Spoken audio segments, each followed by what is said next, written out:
ডেকে নিচ্ছি আমাদের প্রি ক্যাম্প রাউন্ডের তৃতীয় গ্রুপের সেকেন্ড লাস্ট প্রতিযোগীকে। ইশিকা, কে আসছে? এবার আসছে কথামৃতা সরকার। ঢাকার মেয়ে কথা, সে নজরুল ও আধুনিক গান করতে স্বাচ্ছন্দ্য বোধ করে। গ্র্যান্ড অডিশনে গিয়েছিল একটি নজরুল সঙ্গীত।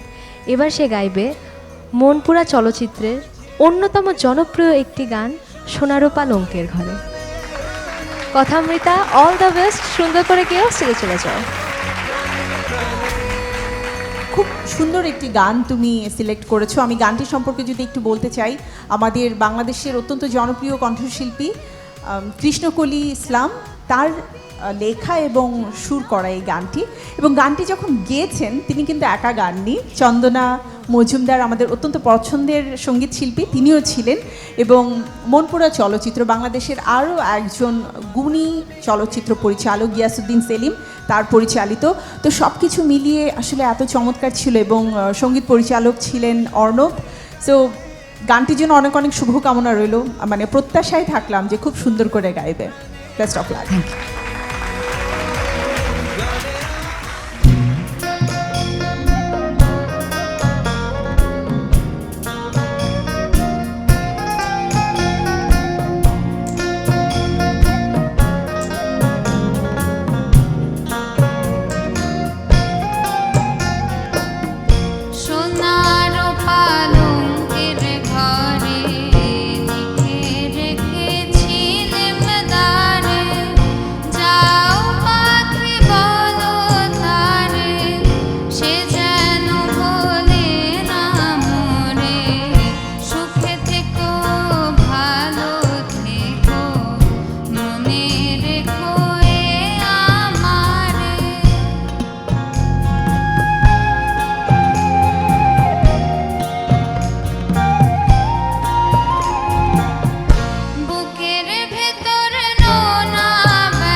আমি প্রথমেই সামিনা ম্যামের কাছে যেতে চাই। সামিনা ম্যাম, গলাটা মানে এমন একটা নাজাল নাজাল একটা ব্যাপার। যাও পাখি বলা তারে সে যেন বলে না কিন্তু নাক নাই, কিন্তু কিন্তু একদম নাকে নাকে, কি সুন্দর। আমার খুব ভালো লেগেছে তোমার মানে গলাটা। আর আমি দেখছিলাম, মানে আমাদের তো দায়িত্বই তাই তোমাদেরকে দেখা, শোনা। তুমি বারবার এদিকে তাকাচ্ছ, ই করছো, চুলটা সরাবে কিনা সেটাও তুমি ভাবছো, চুলটা কি সরাবো। তারপরে ওনাদেরকে দেখছো, আবার আর চোখে দেখছো, ভয়ে কেন, কিসের টেনশন? যুদ্ধ তো শুরু হয়নি, আল্লাহ মাফ করুক, তাই না? কথা ভুলে গেলে জন্য মানে গাবে কি না, কিন্তু যাই যেটুকু তুমি গেয়েছো আমার কাছে খুব মানে খুব ভালো লাগছিল। কিন্তু আরেকটু ফিল দিতে পারতে তুমি যদি আরেকটু ফিল দিতে পারতে। যাই হোক, তোমার গলার টোনটা খুব সুন্দর লেগেছে আমার। আশা করি তুমি ভালো মানে টেনশন ফ্রি হয়ে গান গাইবে, দেখা যাক কি হয়। বন্যা ম্যাম, এটা খুব আনএক্সপেক্টেড।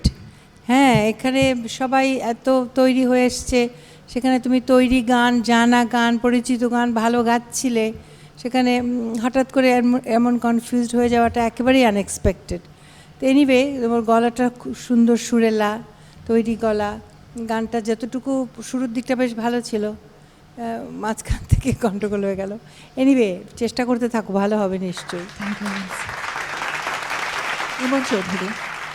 একটু সিনেমার কথাই বলি আসলে। প্রথম এটা আমাদের গুণী নির্মাতা গিয়াসউদ্দিন সেলিম ভাইয়ের মনপুরা সিনেমার গান। তো আমি আসলে গিয়াসউদ্দিন সেলিম ভাইয়ের সাথে কাজ করার সুবাদে একটা জিনিস বলতে চাই, উনি আসলে আমাদের দেশের খুব সরল সহজ গল্পগুলি নিয়ে আসে, আর সিনেমার প্রয়োজনীয় তো গানগুলি আসলে তৈরি হয়। সো এই গানটা না খুব সহজ সরল একটা গান, এটাতে এত ভয় পাওয়ার তো কিছু নাই আসলে। আর গান বা মিউজিক আমার কাছে মনে হয় এটা একটা আনন্দের বিষয়, একটা ফান। তো গান বা এইগুলিকে আসলে এত ভয়, এত সিরিয়াসলি নেওয়ার কিছু নাই, বাট প্র্যাকটিসটা সিরিয়াসলি নেওয়া উচিত।